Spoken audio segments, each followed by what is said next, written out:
Welcome to the Conscious Conversations Network, where the real get honest and the silence finally gets broken. In partnership with the Jellyroll effect. J for the journey. To enlightenment. Through liberation. Of life and finding yourself. From the highs of the spotlight to the battles nobody sees after the final whistle. We proudly present Life After the Gridiron. Our goal is to highlight the realities they face after service and to align with these institutions to bring support and real solutions. This is about respect and before making any changes to your diet, medication, exercise, or treatment plan. Life After the Gridiron. Welcome to Life After the Gridiron, where two brothers from two different battlefields come together with one mission. One, a former professional athlete who knows the glory, pressure, and pain behind the game. The other, a decorated military veteran, and together we pay homage to the forgotten heroes. Our brothers, our friends, the warriors who gave everything on the field and on the front lines, but were left fighting silent battles alone. We're here to tell their stories, bring awareness, and help create real solutions so they can receive the care, support, and peace they deserve. Let's talk about it on Life After the Gridiron. This week on Life After the Gridiron, a woman's voice delivers a warning. What you're about to hear is bigger than football. This is the pain, the truth, and the life after the game they never showed the fans. Hi, my name is Leonard, wife of retired NFL defensive tackle Louis Leonard, and at 38, my husband was diagnosed with Parkinson's. April 11th is World Parkinson's Day, and today I want to take a moment to highlight an issue that is becoming increasingly important in the retired NFL community. As more research continues to document elevated rates of neurological conditions amongst former players, the gap between what the data shows and what is being truly acknowledged is becoming too difficult to overlook. Research from the Boston University CTE Center identified 1 in 4 individuals with CTE may develop Parkinsonism, which is a condition similar to Parkinson's, with underlying CTE pathology. You guys, this is not just a me and Louis situation. This can very much be you. I can relate to my NFL brother, Louis Leonard, as I too dealt with some serious health issues after retiring from the NFL. And these illnesses don't just hurt the players, but psychologically weigh on the family. Let's talk about Life After the Gridiron. What's up, everybody? I'm Lional Jellyroll Dalton. And I'm Dr. Suave Walker. Welcome to Life After the Gridiron, the show where we talk about what happens once the final whistle blows. Real stories, real struggles, real growth from athletes just like you.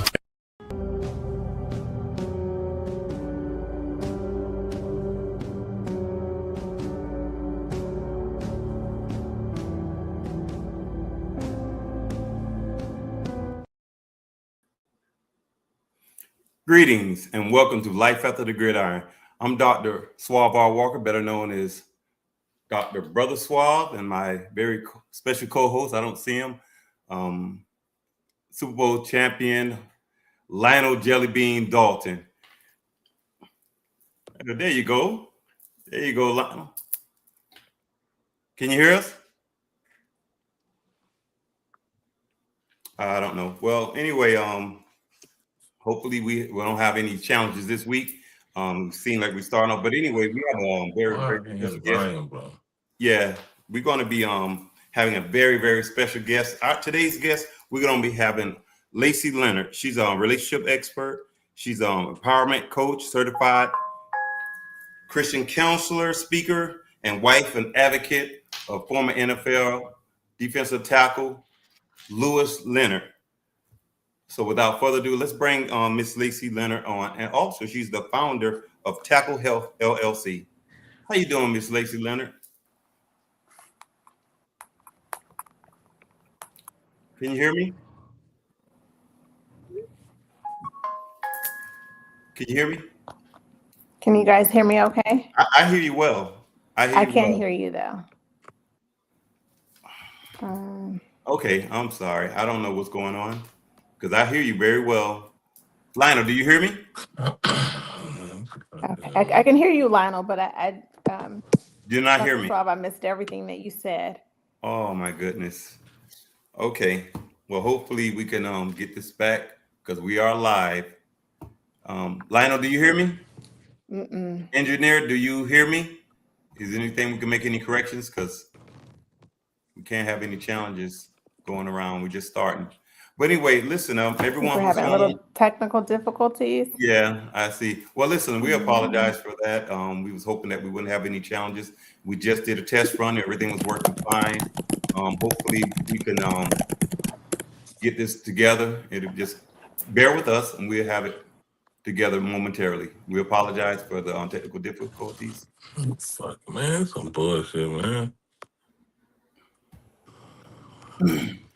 Engineer. I don't know if you can hear me, Pratt, but we can hear you. Please, we got to get this together. Hopefully we can just come off the air so we won't have this time that we just. Pratt, if you can hear me, engineer, if you can just take us off for the time being, and we'll just walk back on, please.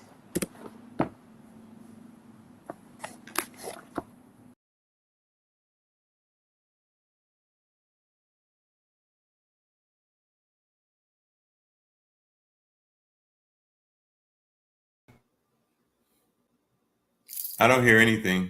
Can't hear anything. Okay. Can you hear me now? Can you guys hear me? I can hear you. You can hear me? I just can't hear you guys then. I could hear Lionel, but that was it. So I'm gonna log out and try to log back in and see if we might catch audio while you guys try to fix it on your end as well. Oops.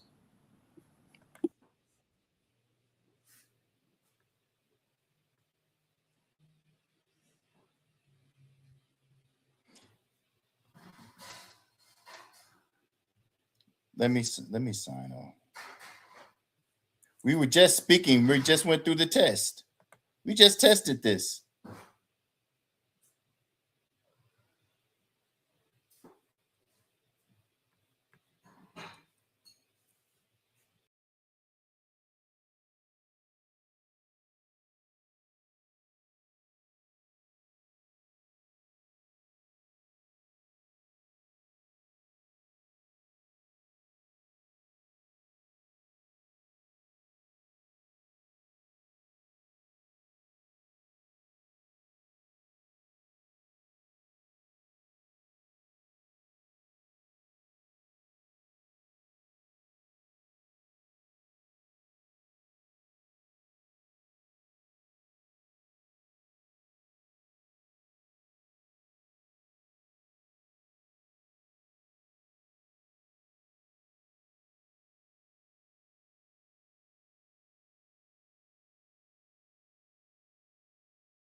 Can you hear me, Jellyroll? Yes, yes. Oh. Where's Suave? I don't know the reason why that happens, because remember, we tested it right before we came on, and we were having a conversation that we all could hear. And I don't know, Jellyroll, your camera just went out. Well, I can hear you now, so that ain't nothing but the enemy. He didn't want us all to get on here. Oh my goodness, he fighting like crazy. It's anytime, man. Let me tell you, it's too many things moving and shaking, and the enemy don't want to get us together for a reason. So here we are. We got audio, so it's all good. Okay, there we go. We got you, Jellyroll. Now I don't know where Suave is. Let me. I just talked to him. He said he was logging in. Oh. So what Hold happened? He on. went out? He was out earlier. Just waiting for him to come back on. So what do we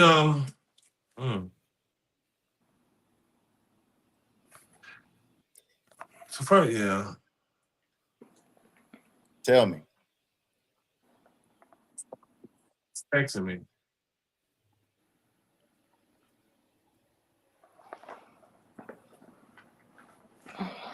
I'm sorry about this, Lacey.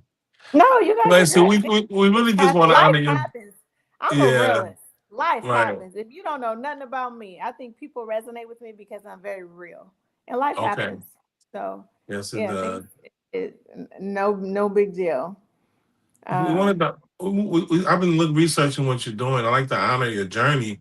Um, what brought you to like? How did you get here? Outside of you've always been in journalism. How did you?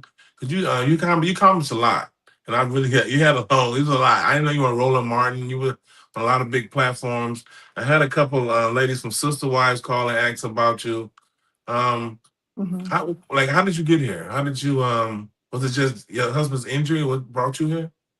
Um, I guess I could say that it obviously like my husband's people are interested in me obviously because of the story with my husband.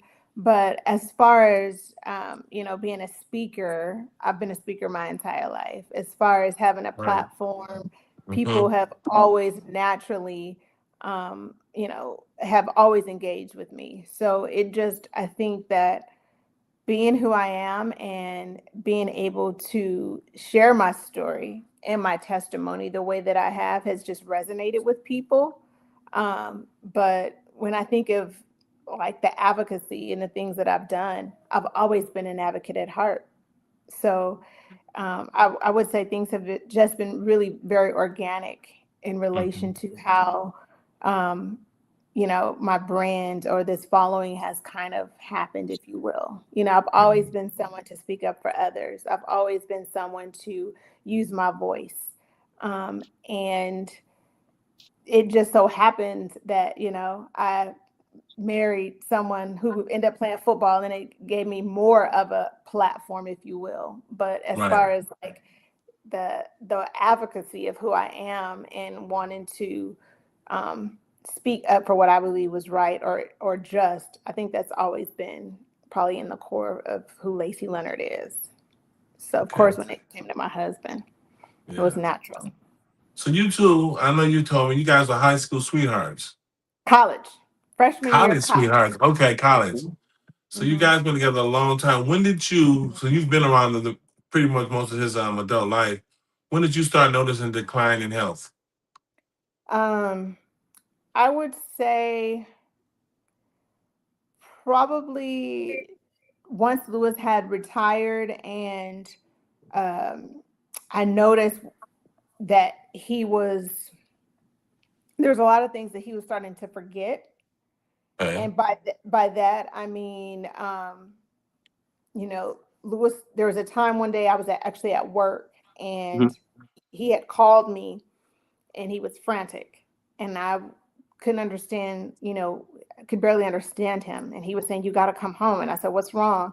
And the kids were at school, so he was at home by himself.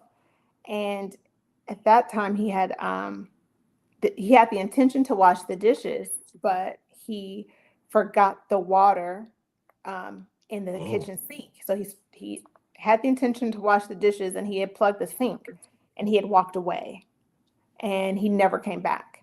And so by the time he did come to, the entire kitchen was flooded. The whole front of our home was flooded. It was a disaster. And when I got home from work, I couldn't understand like how could something like that happen, because I mean there was just so much water damage everywhere. It looked like water had been on for hours.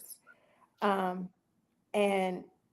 that's when I realized like something I'm like, how did you forget? Just hours go by. And he had completely forgot that he had the water on. He went to the back of our house and never went back to the front of the house, and never, he went to sleep, woke up, like it didn't dawn on him. And that's when I realized like something is wrong. Because he would have never, again, I've been with him since he was 18 years old. So.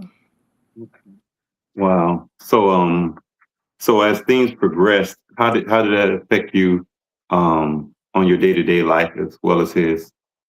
Because as things got worse, and I'm hearing your empathy and being very empathetic to what he's experiencing. Did you find yourself being frustrated? But first answer the first question. So how did it affect your day-to-day?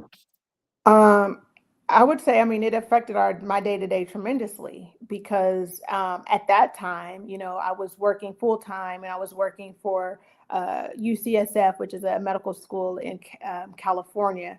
And, I had a job that, required me to be there. This was pre-COVID, so there was no virtual anything at that time. And so with my husband, clearly having a lot of health issues, especially as it relates to just his neurocognitive, I knew that I wanted to make sure that I was with him at appointments to see neurologists and really just try to figure out, what was going on, with his memory, he was dealing with depression and just so many different things. So I knew that I needed to take more of a hands-on approach with making sure that I was there and making sure that I could advocate for him as we were trying to figure out what is going on with his health and what is going on with his brain and his body. And he had so many health issues. He was, in and out the hospital. So I would say it affected my day-to-day a lot. And to your second question, did it get frustrating? Absolutely. I'm human, imagine you are, you put everything that you have into something, like your home. And then in an instant, your home is flooded, and naturally your flesh is like, why did you do this? And you're so angry. But, God had to humble me and make me realize, daughter, there's some things that you don't even know right now that your husband is dealing with. So. Yeah, a lot of people see the side of the game. They only see, we making the touchdowns on the field, and it's like wives like yourself who advocate for their husbands that really, I don't think we give enough gratitude for what you guys go through because it affects you as well. I remember when I was going through my kidney scare, and I had back surgery when I couldn't walk. My wife was losing her hair. She was stressed out. She couldn't focus at work. She was really going through it. Had like a mini nervous breakdown. And so I just I think we did more advocacy for the spouses I would like to see as well. But, people just don't think about that. You don't think, oh, he got all this money, she should be good. It's a lot to see the person that you love deteriorate like that. How did it affect your children? I would say, it like you said, it doesn't just affect the guys. And as you both know, it definitely affects the whole family. Certainly our children, because they've had to sit, front seat of watching their father deteriorate. Yeah. We're raising two Black sons in a society that is, difficult. And for my husband to, he's had to miss a lot of things for our children, not be able to participate in a lot of things. I know that that's difficult for our kids, or has been difficult for our kids. And then just, boys are so protective of their moms. And, there's things where I have had to, I'm trying to help my husband, whether it's like helping him, get dressed or do certain things. And then, one of my sons will try to come.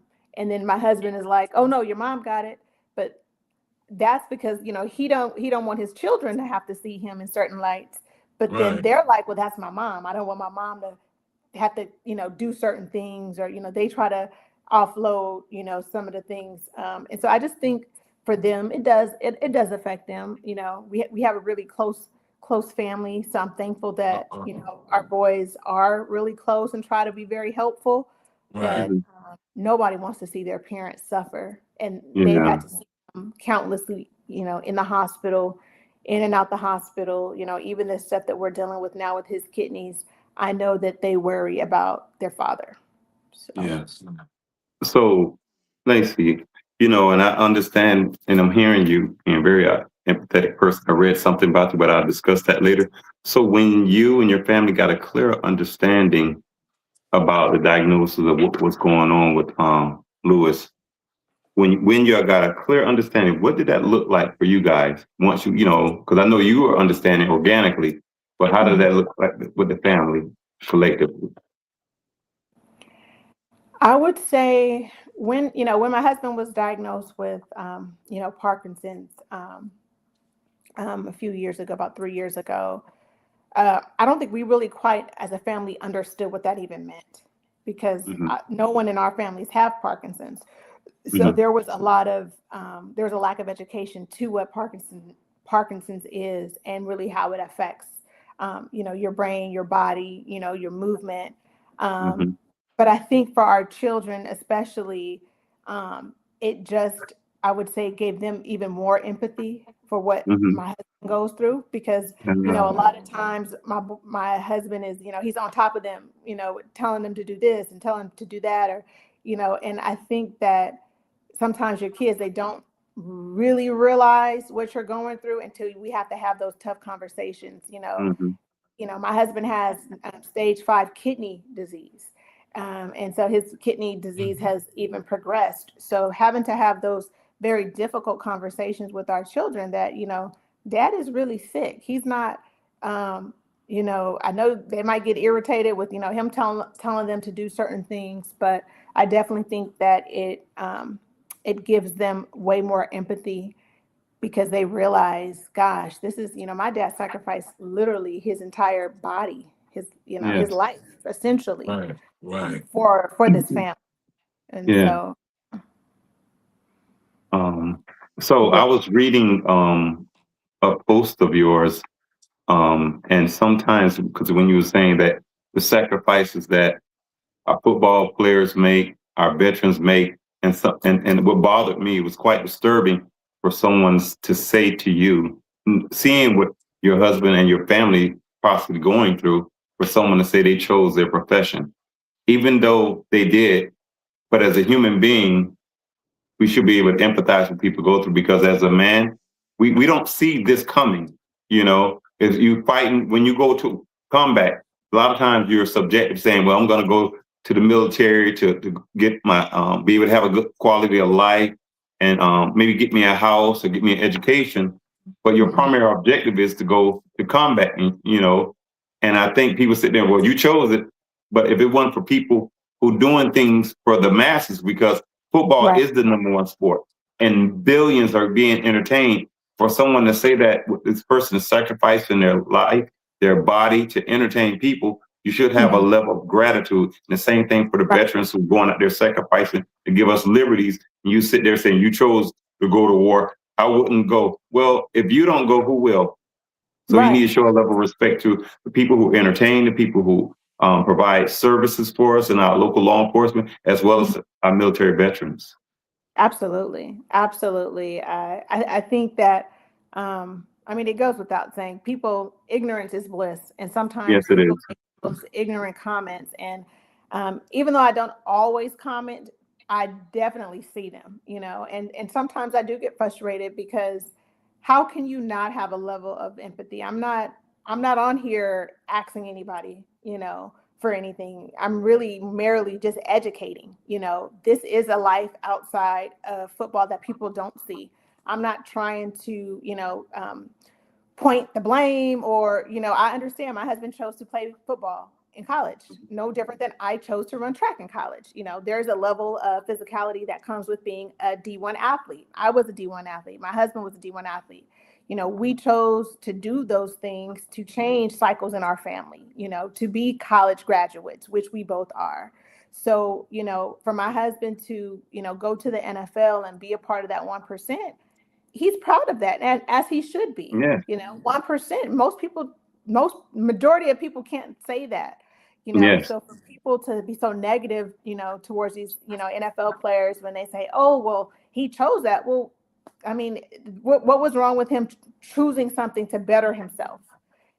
Did he know these things were going to come with it? Absolutely not. However, they did come with it.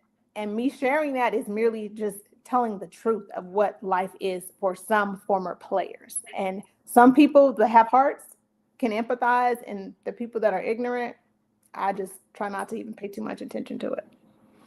Let me ask one quick question. So, if you had opportunity, your mother yourself, you said you have boys, correct? Yes. If you got to speak to some other mothers and their boys, what would you tell them before it's too late? And has what your husband's going through affected their perception of football? Are they playing football? Like, has that changed anything about what you guys think about the sport and about would you put your loved ones in that sport as a mother and a So, wife of a former player? right. So my boys are, my oldest is in college. He's a freshman in college, and he's not playing any sports. But he grew up playing sports. He grew up playing baseball, basketball, football, track, literally everything. I come from a very athletic family. My dad played 8 years in the CFL. I have a couple of cousins that played in the NFL and NBA. So I come from a very athletic family. My kids have seen it their entire life. So our oldest, Landon, he played football from Pop Warner Middle School and some high school. And then his sophomore year, one of his teammates committed suicide. After one of his dear friends committed suicide, Landon said he wasn't going to play anymore. Which, of course, I was never a big fan of it, but because he wanted to play, he's been around it, all his uncles and dad and everybody played, I allowed him to play. Now our youngest is a basketball player, so I'm thankful that he's, you know, focused more on basketball. What I will say to the moms out there that are, you know, have these same fears, I don't want to put fear into parents. I really just want to educate parents so that you just have a full scope of this. There is a side that you may not see, and it comes with the sacrifice. Now, I understand football is not going nowhere, you know, anytime soon, but I do think it's important for these parents to make sure that you have those open lines of communication with your children's coaches. You know what those concussion protocols are if you're going to allow your child to play. And then you make sure that you and your child are, you know, on the same page in regards to how they're feeling, what's going on. Because there's so many times where parents, they teach these young boys to just play through pain, or they teach these young boys to play through, you know, after you hit a ringer and, oh, go back out there. To me, it's just not worth it, you know. There's really not a dollar amount that is worth your health, your mental health, and certainly your physical health. You know, it almost kind of goes back to the scripture, you know, what does it profit a man to gain the world? You know, there's not a dollar amount that I would put on my husband's life, you know, for me to that superficial stuff. Yes. I would give it all back. If my husband could be healthy and feel good mentally and physically, and I love the people that I've met through the NFL, but I would give it all back because it was never about a dollar amount for me when it comes to him. So that's all I would say to that. That was a great question, Lionel. And her response was incredible because, you know, when we think about it, you know, the conversations you and I have had, you know, at the end of the day, we were going to be successful regardless because we were always determined people. So I remember Lionel made this incredible video, and it was just talking about, you know, going through the pain and suffering, and it closed out, and it was very powerful. He said, "I'm rich, but I can't enjoy my money." That was so powerful because it's like, you know, when we go at life, think about all the trauma that you put yourself through. It could be in combat, it could be law enforcement, it could be professional sports. And then you sometimes come back to live a regular life and you think about, but see, you try to live the regular life, but sometimes it can be challenging because of all the physical trauma that your body has been going through. And you sometimes, and we all know many of the professional athletes are not millionaires. Majority. Right. Yes, the majority. So you're talking about that percentage of that 1%. So maybe when we think about it, it's a very small percent that really have the financial security that they thought they would have. So they basically could have left the sport alone and have, because remember we always say our health is our wealth. And I know plenty of former professional athletes who are going through a lot of challenges. And when you talk to them one-on-one, they said they would maybe have done something differently. Not saying they didn't love the sport or even played it, but maybe they would have tackled differently. Maybe they would have protected themselves. Maybe they would have been doing more frequent assessments on their brain or tackle. Because you remember, it is tackle, it's not head, so you can avoid that stuff. Yes. And so I love your response, and I love the question and the video put together. Yeah, I asked it because me and my wife was talking about my son. He's gonna be big. He's 10 pounds. He's born 10 pounds, like 2 ounces. So, and she asked me that, would you put him in football? You want him to play football? And I'm thinking, is it worth? See, I made it, but I'm saying, is it worth only a 1% chance for him to make it? But it's a 60-70% chance that he's gonna have some type of injury when he's done, even if it's high school, college. And I've had friends from high school injuries are still affected on their day-to-day now as 50-year-old men from injuries they had back then. So I'm thinking, like, do I want to play football? And am I a hypocrite because I play football? And so that's a story. Me and my wife talk about that all the time. But she wants him to play, but I'm like, I don't know. Yeah. But it's fun. I really think about that as a parent, Yeah. I mean, our son, children. our youngest, honestly, could probably go out there and get a football scholarship easy. He's 6'4", and he's slim, he's fast. I ran track, so he's got that, Right. fast, swift, but he's a basketball player. And of course the coaches have said, hey, Leonard, you're gonna come play football. And I'm like, well, you better not even look at a football. You better not look at a football. Right. I don't know. I feel like my husband has sacrificed so much. I can't even fathom my kids having to go through that. It's hard watching somebody that you love and you feel totally, completely helpless. It's just, there's really not a word for it, Yeah. Just feel like you're catch-22. Yeah. Yeah. I want to continue this, but I do have to honor our commercial breaks. Okay. So what we're going to do is take a couple of seconds and go into a quick commercial break, and we'll be right back with our very special guest, Miss Lacey Leonard. Sounds good. Join us on our podcast, Life After the Gridiron, starting in May, every Tuesday at 8 p.m.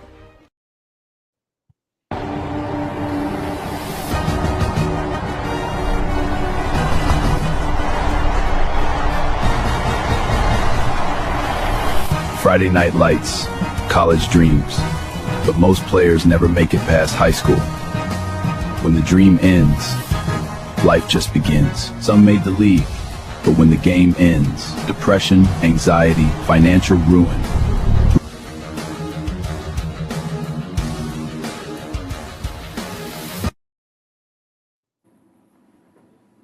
And we're back with Life After the Gridiron with our very special guest, Miss Lacey Leonard. We were just previously talking about basically the catch-22 situation when Brother Jellyroll asked the question, about a parent making a decision to allow their child to play football. And Miss Lacey was answering that question. I think she did, but we can just expand on it a little more. I just, like I said, I have two boys, and my oldest did play football, and as a mom, of course, you want to support your kids and everything that they do. Yeah. And of course, we supported him and all of the things. But when he decided that he was not going to play anymore, I would be lying if I said I wasn't happy deep down inside, because of course I was always worried about him getting hurt, and our youngest is a basketball player. He's one of the top basketball players in his class. And so I'm happy that he really loves what he's doing with basketball. but I know that he's an athlete. I know that he can very well go out there and play football, and he probably have a better chance playing football, you know, and doing some amazing things with football just because of I know that the talent is there, you know. Right. He But has a I gift. really don't prefer him to play football, you know. It just comes with a lot. And I feel like the reward is just, it does not really compare. And all the things that I also think my children see Lewis deal with, I also think that is probably why they're like, yeah, I'm good. You know, they've watched him deal with a lot, you know, following his NFL career. So football is not on our priority list. In your opinion, once this information starts to become more mainstream, I see a lot more people talking about it. I myself created a protocol book for parents, a free protocol book they can get if they DM us, just so they can see the protocol of their kid if they might be in fear of a concussion. Yes. I'm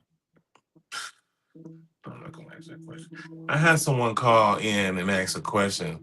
Do you think, well, she's claiming that the way you went about it so ruthless to get it, to advocate for your husband, which I love, she said it changes the way players behind them come up to get it. It's harder on them. What do you think of it? Is that true? I don't know. Was that any truth to that? It's hard to get. Maybe I don't understand the question. What is she So saying? I had a young lady put a message in the comments saying that because of the way you got the reward for your husband, you worked so hard to get for him. She's okay with that, but she's saying by the way you went about it, she's saying it made it harder for people to come after him to get the same reward. Do you believe is there any truth to that? Well, I guess my answer to her would be, I made it hard for her husband to get diagnosed with Parkinson's, because I would tell anybody, if you have a husband that is a former player and he has Parkinson's, or you think he might have Parkinson's, then you should go get your husband checked for that. And if your husband is diagnosed with Parkinson's, my husband received a DAT scan, which means they did imaging on his brain.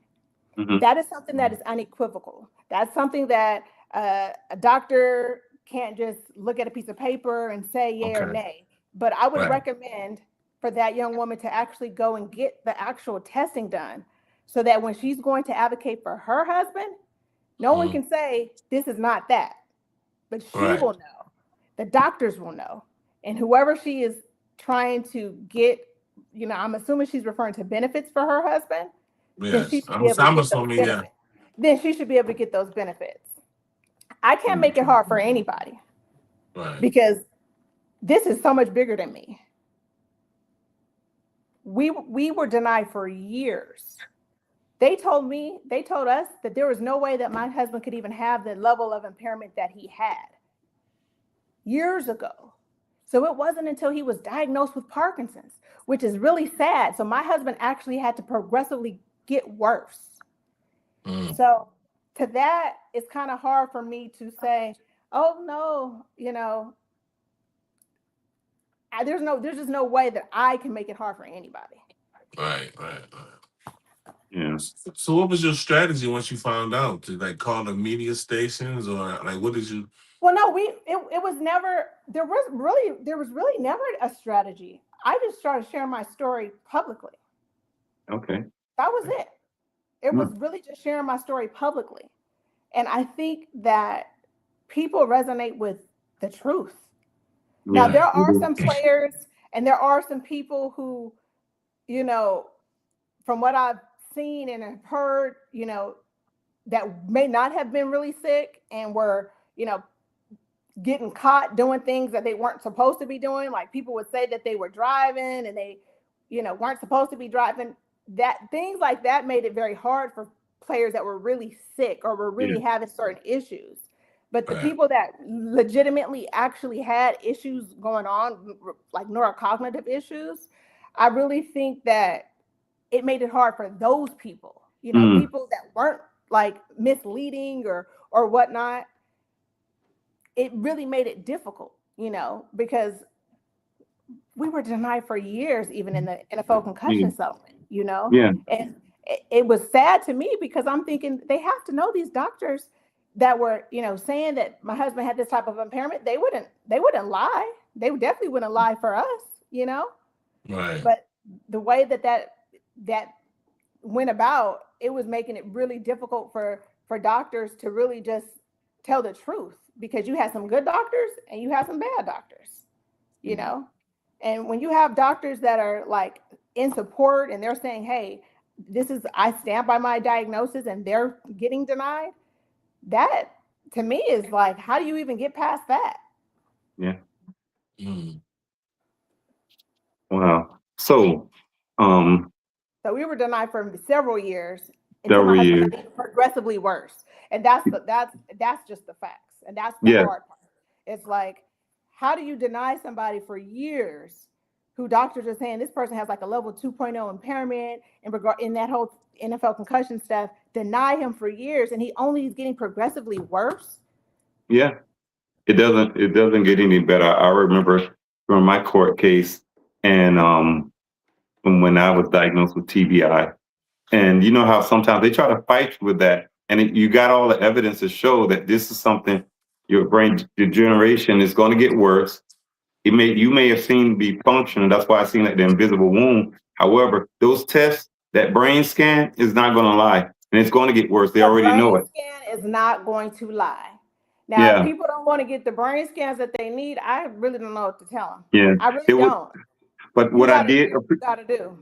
Yeah, I did appreciate the judge just interjected and said, "Okay, so let's say he does something. What do you think was going to happen? After a while, he's performing, but then he's going to fall off based on his progressive getting work. Then he get fired, and then he get more work. He get fired because it's going to get worse." And so I was appreciative how the judge stepped in and said, "Hey, listen, why are you giving this person? Who wants to give up? Watch this now. Who wants to give up a six-figure salary, and overall in terms of seven-digit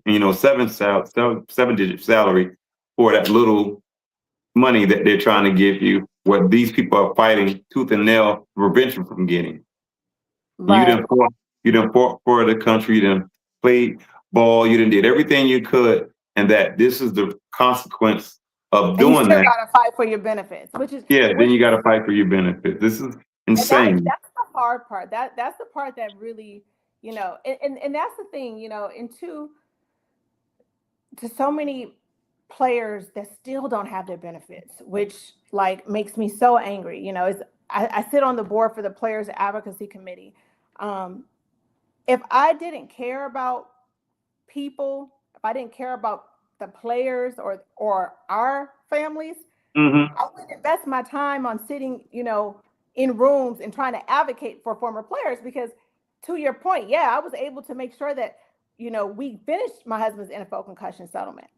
But this was always bigger than just us. It's bigger than I care so much about other people, and I think that's what makes it, that's probably why it makes me so passionate, because I really feel like people probably thought that, well, maybe, she'll stop advocating. Why would I stop advocating when there's so many behind us? I've talked to so many widows of former NFL players. I've talked to so many wives who their husbands have died, and they've looked at these autopsy reports that have confirmed CTE, and they still don't have what they should have received. So this to me is like an issue that is really triggering, because I'm no different than them. The only difference is I just shared my story, whereas most people in our community don't really talk about it. Most people keep it in-house, whether they're dealing with depression, whether their husbands is, dealing with suicidal ideation, whether their husbands are dealing with substance abuse, or whatever the case is. Most people in this NFL community, they don't really talk about it, but they're silently suffering. And then every other day, we're hearing about these former players passing away. So I just, I don't know. I think that we have to be honest and transparent and really share about what's going on. If you have questions, ask for help. If you don't know who to trust, figure out who do you feel like has the most sense, and then reach out to those people. I've never been a gatekeeper. I've always been someone to try to speak up and to share and give as much information as I can to help people like me. Because for a long time, I felt like, gosh, why am I the only one asking questions? Or why isn't people free giving information? But this is life after the gridiron, you know? Right. Yeah. And I had a few, I'm sorry, I didn't mean to cut you off. Go No, ahead. you're fine. I had a lot of teammates. I don't know, what year did your husband get approved for disability and get his judgment? Dude, What year did you originally file? I don't know what year I originally filed. It was Well, the very first time, I mean, when he first got denied, yes. it was probably like back in 2018 when he got denied. They approved him and reversed his approval and said there was no way that this man, I think at that time he was maybe like 35 or something. They said there's no way that this 35-year-old man could have this level of impairment because he like had a 2.0. Didn't you have like a 2.0 or something, 2.0 rating, or one of y'all had a 2.0? Yeah, I had a 2.0. Yeah. Lewis had a 2.0 rating, and they said there was no way that this 35-year-old man could have this level of impairment. And let's be clear, he's never, ever, there's never been any question regarding, because they check to see if people are telling the truth or lying. There's all kind of things that, you know, they check in these tests to see. All of the tests that came back that he was being 100% truthful on every single thing. So it was just, it made me so angry. Like, why are these players having to fight for what should be theirs? You know, why are people having to go through being approved or denied? For what reason? Yeah. Like, Seems like it's a system because, again, very systemic. Because we all fighting as my co-host. We have this battlefield, one on the battlefield, one on the football field, but we still having different helmets, but the same battle of trying to get awareness, trying to get your benefits, trying to get healing and help. These are all things we're going through because we have sacrificed our bodies, ultimately impacting our brains and how we function. And remember, our everyday functioning. You know, it's a lot of things going on with our bodies, my back, my head, my thought process. And again, these things people don't realize. And those are just the basic things. What about the passive death wishes? What about the suicidal ideations? What about the aggression? What about the agitation? You know, what about the medications that you have to take? What about the rehab you have to take? What about all the hospital appointments? What about when you don't have a lot of your money is going towards paying people to take you somewhere, or paying for medication, or paying for hospital visits because you're not necessarily you may not have 100% with the VA, or you may not have all your benefits for being a former player. So again, many players are not millionaires, so a lot of their money is coming out of there. And the unfortunate thing is, when you have these injuries, you may qualify for maybe 130,000, but you have to be almost extreme to even qualify for that. Yeah. Unfortunate. Yeah. So how do you make it? How do you take care of yourself? Right. It's a very unfortunate, really, really unfortunate. And yeah. And I noticed too, by talking to the guys, you know, recruiting guys to come on the show, a lot of guys think the NFL, they're scared to come on because they feel like the NFL is going to take their benefit.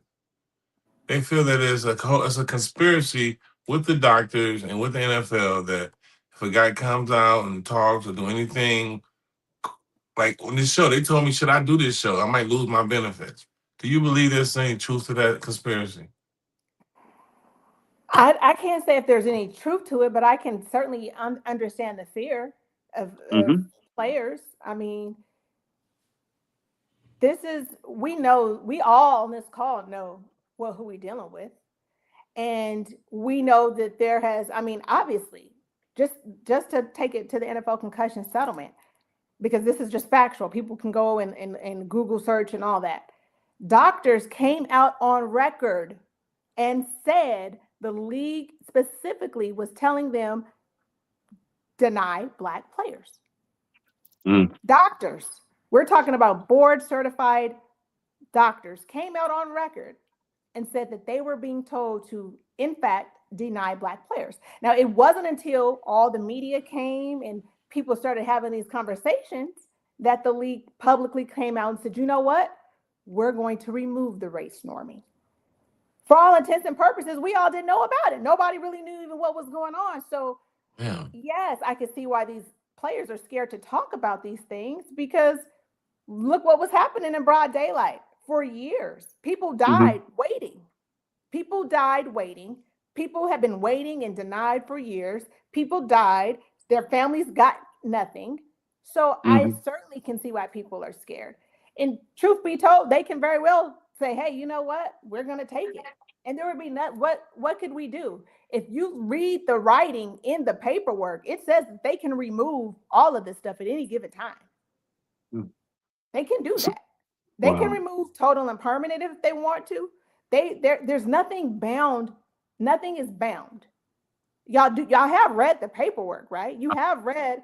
This is information to me. This is news to me right now. No, what do you mean? You know They what? can actually get rid of it altogether. But I thought the NFLPA already had the funds. You have to read the books, and that's this is it. You got to read these books. You got to read. Yeah, I have that book, but I never go that deep to read that part. You have to read. Well, She's on point. The thing is, as much as, am I thankful that my husband has disability? Yes, he does have disability. He's a disabled person based off of his career. Is there not, I would be a fool to say I don't think about, gosh, what is going to happen if one day they decide, these owners say, you know what, we're going to just get rid of it. What can we do?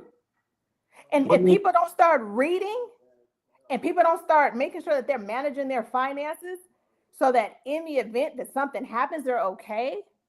Even like with total and permanent, there's a lot of people that are trying to get on total and permanent. There's a lot of people that have probably been denied trying to get it.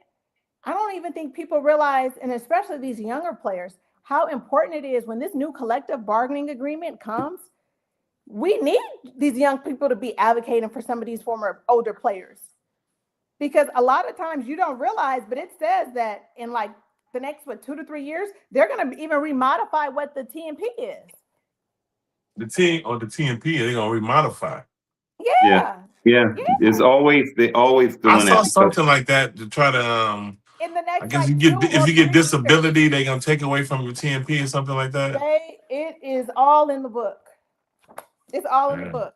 So to me, I mean, I really wish that some of these younger players would advocate and speak up and say, hey, look, when this new CBA comes, we need to make sure these old vets, these OGs like you, Lionel, that have paved the way for some of the younger players, they have to put these things in place. The NFL would be nothing without the backs of these Black players. That's just the facts. So why are we not speaking up and saying, hey, we got to make sure that these guys get lifetime medical. We got to make sure that these benefits, I mean, you know that they probably have statistics that show how long they think most of y'all are going to live. So it's not like they're going to pay it out for the rest. I mean, I'm sure of it. I'm pretty sure they have figured out, okay, how long does an average NFL player live? Yeah. Yeah. And how I've seen that breakdown before years ago. How many of you are even eligible for benefits? It's such a small amount anyway. Let's be clear. It's such a small amount that's even eligible for any of the benefits that they do have. And they do have benefits, but everyone is not entitled to those benefits. Yeah. So at least for the people that are entitled to the benefits, if we could just try to keep those, really strengthen those, advocate for those, maybe y'all will have something, but it's not always. I'm probably talking too much. No, you answered my question that I was going to ask next. So you did well. Man. Yeah. But the Lionel, to her point, again, there are documents across the board when it comes to, because the same thing with TNP for veterans. There, you have to make sure if, like, again, certain people fit certain criteria that go without saying, that permanent and total you don't have to worry about it. But also when they having the people TNP, they say, well, we want to see if it got progressively worse or if it's stabilized or has it declined? So that sometimes they have people, certain people, they have to go back, even though, and that TMP can change, Yep. you know?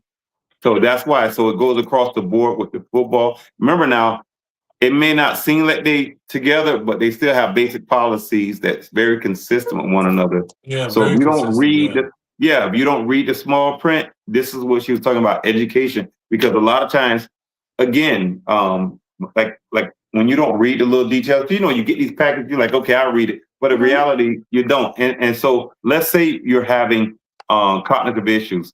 You're on survival mode so much, you like, I'm stuttering right now. See, right there was the moment. You don't only forget it, but sometimes you have a hard time understanding it. So a lot of times you don't take to a professional or a lawyer so they can interpret it for you, because they may verbalize it to you and then you'll process it a lot better than, you know, reading it yourself. But a lot of times we just don't do that. They give you the policy and they anticipate you not really reading it or clearly understanding it. Yep. Very much so. I mean, I remember one day I sat and I just read through everything and I'm like, wait a minute, they can just change it. Matter of fact, they are going to change it. They are. It's in the writing. It says, and I'm like, oh Jesus, you know, it's just a lot to worry about. And if you don't have a solid team or somebody that is doing this, because my husband don't have the capacity. You think my husband's gonna start reading these thick books? He's My just point. not gonna do that. Yeah, He's that's my point. You know, Yeah. he don't have the capacity to check text messages half the time. So you really do need, you know, someone in your corner. And that's why when I work with a lot of young couples and stuff like that, these young athletes, you better make sure that you choose wisely. Choosing a perfect spouse, Lord, is so important. Yeah. The gridiron ain't for the weak. No, it is not for the weak.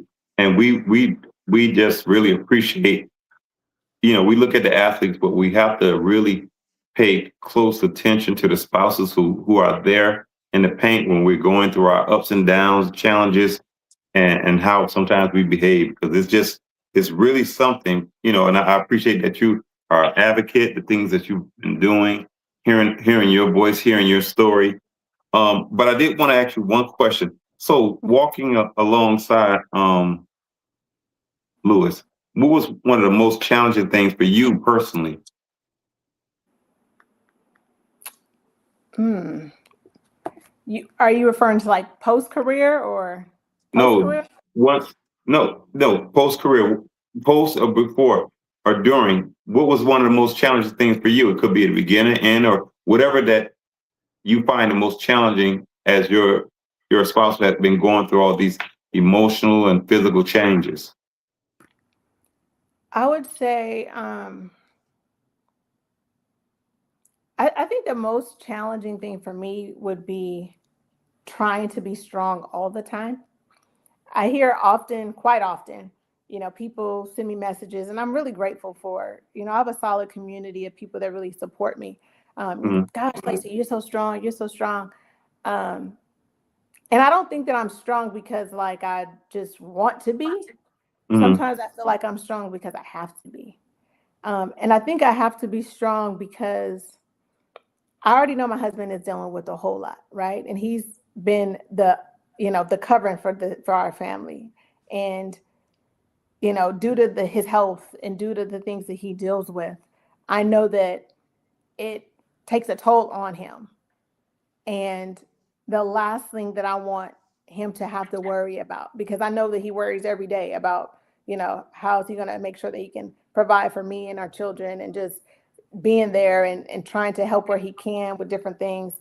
I think just trying to be strong when sometimes I just want to break down and cry, and not, you know, I don't want to be a wife that's, you know, walking around moping and looking sad and all the things like that. So I think just the challenging part is to show him that I'm okay and that I'm going to be okay and that we're going to be okay, so that we can try to allow him to get into the healing that I know that he desperately needs. You know, I think that if I was just, you know, falling into, dang, why do I have to deal with, you know, watching my husband go through this, or why is it my family, or why this, why that? I think that would even make things even worse for him. I feel like because I have been able to support him, it's keeping him. I imagine that if I wasn't who I was, who's to say where my husband would be? Yeah. But I think that myself and our children, I think we're the ones that keep him going literally every single day. So I think you need to remember too, your strength and your story matters more than you think. Yes. My wife is part of a women's club here, and there's military veterans and football players there. And I think, you spreading your story is going to help a lot of young women and that's going through what you're going through, because it's a lot of guys suffering and still not talking about it. I think more it's going to come on more with the show. I think people are going to feel more comfortable, and me especially sharing my story because I went through a lot as well. So we just hoping really to share more light on what's going on with the guys and try to come together, get resources. My vision is like a veteran hospital, but an NFL hospital facility in every city that there's a team. I love it. So every guy can go in there and get the treatment they need. If you don't get AA plan, if you don't get AA plan, you can always go to this facility and get those same treatment. Yes. You know what I'm saying? So I think something neurology, no, I can't pronounce that word for some reason. Neuro needs to be done to take care of these guys and make sure they can maintain the quality of life they have once they leave the game. And that's my big vision for life after the gridiron. Yeah. I'm praying that we can attract those type of.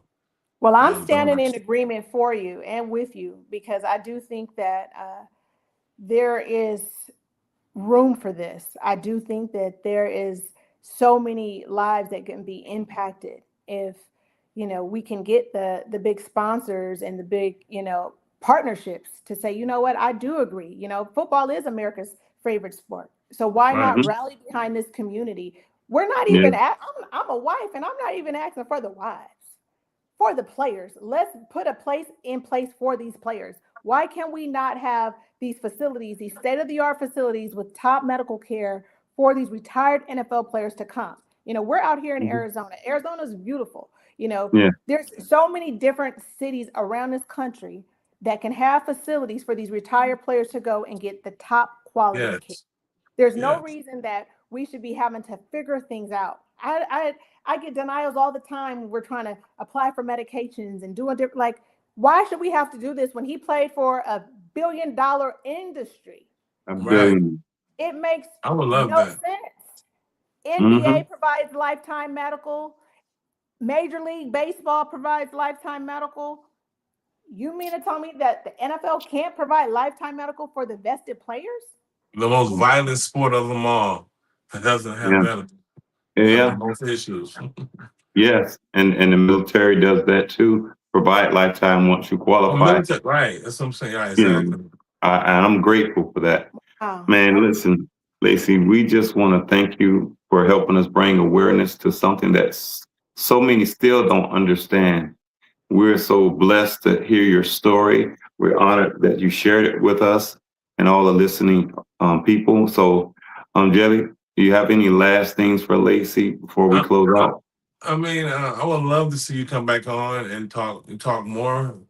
Yes. I'm sure there's a lot we can, I know you've been through the ringer, and so I know there's a lot of information you can share about just how you got there and how we can help team up with you and advocate with you. I would like to team up with you in the future.